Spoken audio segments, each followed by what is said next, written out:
ইনি হলেন শ্রবণ কুমার। অন্ধ মা বাবাকে নিয়ে একটি ছোট্ট কুটিরে ছিল তার বসবাস। অন্ধ মা বাবার একমাত্র নয়নের মণি ও সাহারা ছিল এই শ্রবণ কুমার। একদিন বৃদ্ধ মা বাবা শ্রবণ কুমারের কাছে তীর্থে যাওয়ার জন্য ইচ্ছে প্রকাশ করলেন, আর শ্রবণ কুমার তৎক্ষণাৎ রাজি হয়ে গেলেন এবং ঠিক করলেন যে বাবা মাকে কাঁধে করে নিয়ে দেশের সমস্ত তীর্থস্থান তিনি ঘুরিয়ে আনবেন। ঠিক তার কথা মতো শ্রবণ কুমার বাবা মাকে কাঁধে করে নিয়ে তীর্থের জন্য রওনা দিলেন।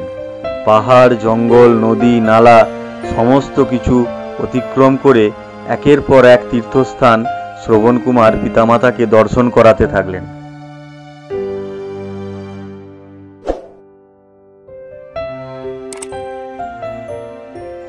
এক সময় তীর্থ করতে করতে কাশী যাওয়ার পথে শ্রবণ কুমার এসে পৌঁছলেন অযোধ্যা নগরীতে, যেখানে রাজা দশরথ জঙ্গলের মধ্যে ছোট্ট ছোট্ট কুটির বানিয়ে রেখেছিলেন, যাতে তীর্থযাত্রীরা তীর্থ করার সময় জঙ্গলের মধ্যে একটু বিশ্রাম নিতে পারে।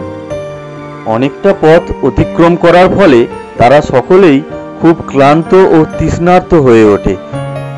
তাই শ্রবণ কুমার তার বৃদ্ধ বাবা মাকে আশ্রমের একটি ঘরে বিশ্রামে বসিয়ে দিয়ে জল আনার উদ্দেশ্যে একটি নদীর দিকে রওনা দেয়।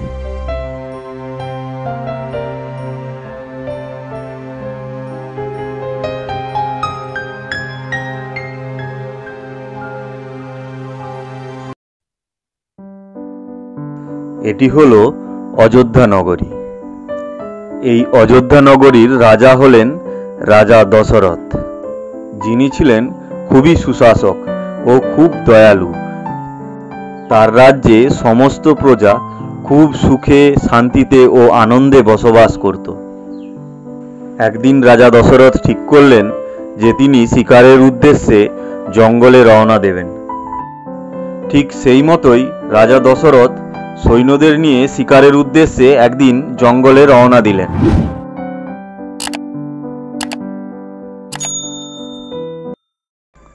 হঠাৎ একটি হরিণকে ধাওয়া করতে যে রাজা দশরথ তার সৈন্যদের থেকে আলাদা হয়ে গেলেন, কিন্তু তাও রাজা দশরথ হরিণটির পিছা করা ছাড়লেন না।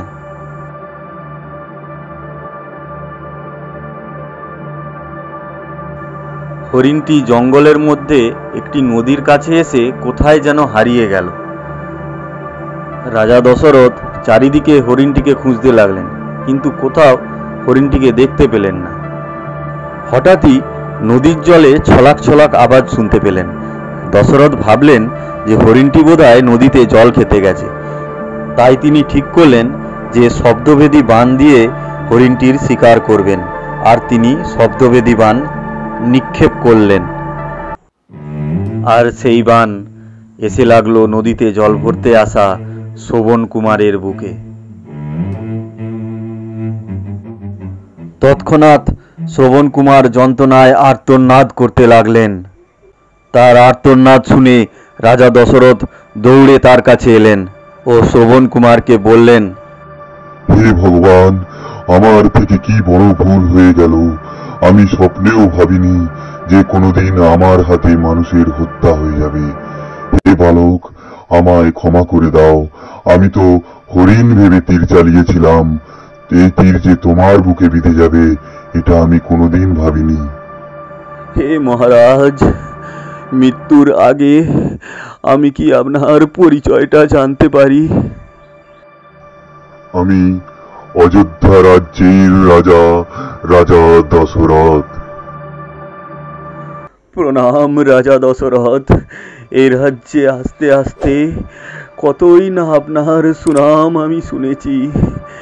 আমার চরম সৌভাগ্য যে আপনার মতো রাজার হাতে আমার মৃত্যু ঘটছে। কিন্তু মৃত্যুর আগে আমি আপনাকে একটা অনুরোধ করতে চাই। আমার বৃদ্ধ বাবা মার আমি একমাত্র সাহারা, আর বৃদ্ধ মা বাবা ওই আশ্রমে জলের জন্য তৃষ্ণার্ত অবস্থায় অপেক্ষা করছে। তাই আপনি ওনাদের একটু জল পান করিয়ে দিন, আর আমার মা বাবার বেঁচে থাকার একটা সুব্যবস্থা আপনি করে দিন। এই বলে শ্রবণ কুমার মৃত্যুর কোলে ধীরে ধীরে ঢলে পড়ল। রাজা দশরথ জলের পাত্রটি নিয়ে অপরাধ মনে ধীরে ধীরে আশ্রমের দিকে এগিয়ে গেলেন। শ্রবণ কুমারের পিতামাতা অন্ধ হলেও কিছুক্ষণের মধ্যেই বুঝে গেলেন যে আশ্রমে তার পুত্র নয়, অন্য কেউ প্রবেশ করেছেন। তখন রাজা দশরথ তাদের সমস্ত ঘটনা খুলে বললেন এবং বললেন যে তার হাতে ভুলবশত তাদের পুত্রের মৃত্যু ঘটেছে।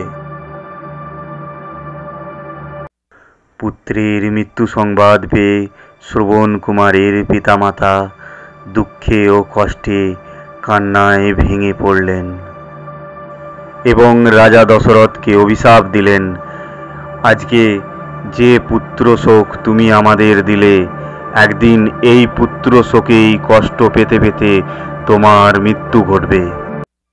এই অভিশাপের কারণেই রামচন্দ্র যখন 14 বছরের জন্য বনবাসে যায়, তার শোকে পাথর হয়ে রাজা দশরথের মৃত্যু ঘটে।